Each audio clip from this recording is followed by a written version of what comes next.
રાજીનામાના રાજકીય ડ્રામાને લઈને મોરબીની જનતામાં પણ જોરદાર આક્રોશ જોવા મળી રહ્યો છે।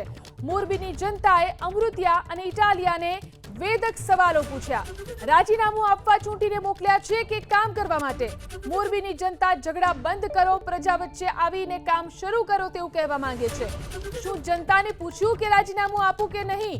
બંને રાજીનામું નહીં આપે તે નક્કી છે। આ માત્ર રાજકીય રમત છે। ફરી ચૂંટણી આવે તો પ્રજા પર બોજો પડશે તેવી પણ વાત મોરબીની જનતાએ કરી છે।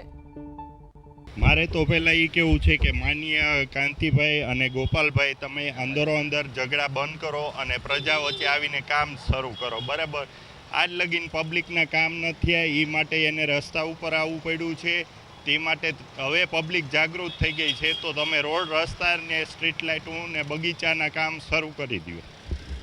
લોકોના કામ ન થવાના કારણે જે લોકો છે એ રોડ ઉપર આવી રહ્યા છે।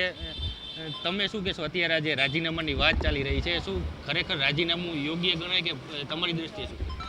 રાજીનામું આપવા માટે પબ્લિકે તમને ચૂંટીને મોકલ્યા છે કે આ બધા કામ કરવા માટે મોકલ્યા છે? તો આટલા બધા તમારી પાસે સરકાર પાસે ભંડોળ છે તો કામ કેમ નથી થતા?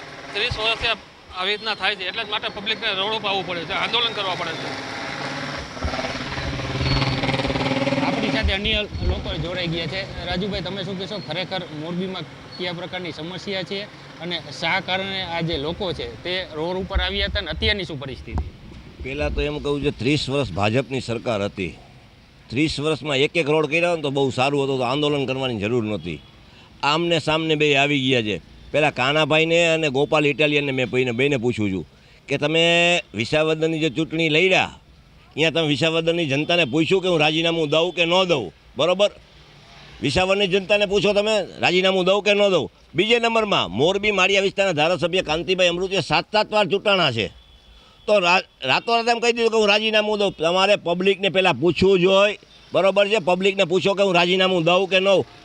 જો નકારે નારાયણ કરે સત્યનારાયણ, જો દેવાના નથી 110% છે। આ તો બધું રમત જ છે આ, બરાબર છે? બીજે નંબરમાં જો ચૂંટણી આવે તો પ્રજા ઉપર બોજો પડે, સરકારી કામ અટકાઈ જાય, બરાબર છે? આચાર સંહિતા લાગી જાય। હજી 2027માં ચૂંટણી, ત્યાં તમે લડી લેજો ને આમને સામને। અત્યારે શું જરૂર છે ભાઈ? બરાબર છે? આ પ્રજા ઉપર તમે રહેવા દો, બોજો રહેવા દો ભાઈ સાહેબ। આ મહાન પ્રજા હવે જાગૃત થઈ છે। કાનાભાઈ, તમે રહેવા દો।